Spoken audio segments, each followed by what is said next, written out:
Hello, my name is LoG, and welcome to the final part of this Chromatic Improv Power-Up. If you enjoy this type of instructional material, feel free to check out my Patreon at the link below. And now let's go over a brief recap of what we learned so far so that you go into this final track ready and prepared.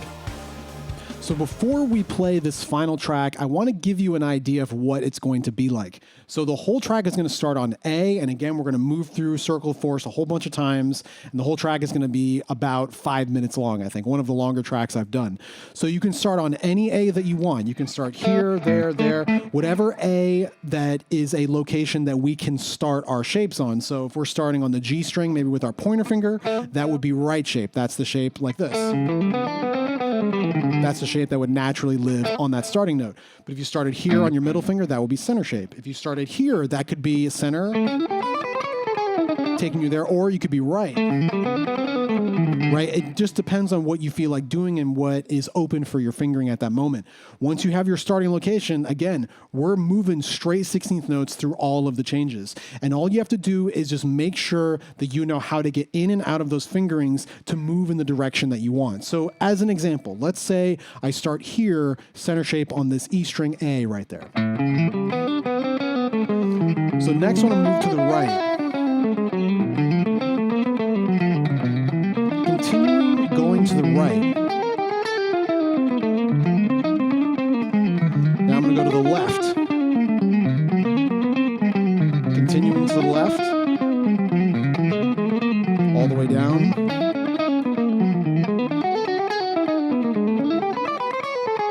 So notice as I'm running all of that, I'm making these choices in my head pretty far in advance so I know what to do. I know if I want to move to the right, I know that little fingering switch that I have to make. I have to start on my pointer finger to open up that right shape, which moves me this way. Or if I want to move to the left, I have to start on or make that jump to continue the shape to the left and move that way.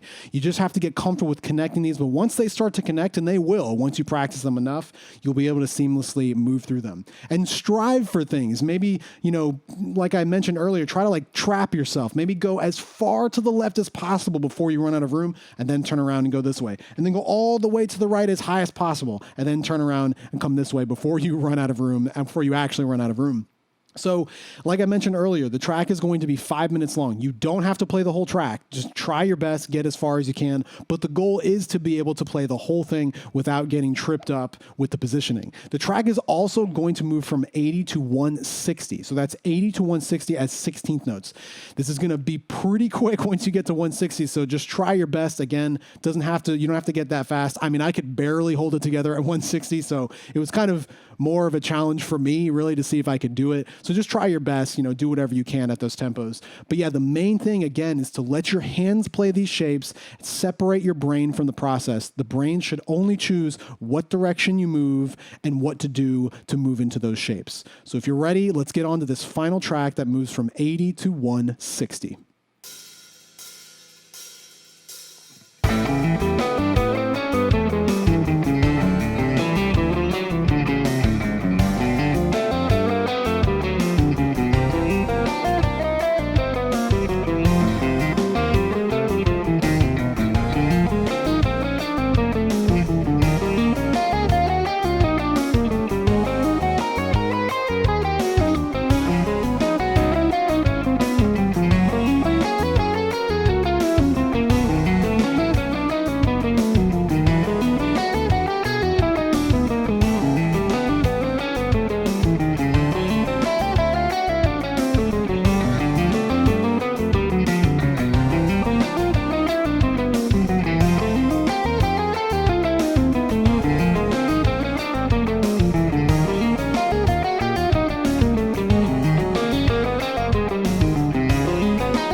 All right, that does it for this Chromatic Improv power-up. I hope you guys enjoyed this one. This one I found to be pretty different than all of the other ones that I've done, mostly because of the improv element. I think it's a really great way to separate your brain from what you're doing. Sometimes when you're playing exercises like these, your brain just kind of sitting there while your hands run the exercises. But this kind of forces your brain to make choices while your hands are playing, which is really what you'll have to do if you ever want to be an improviser of a decent quality.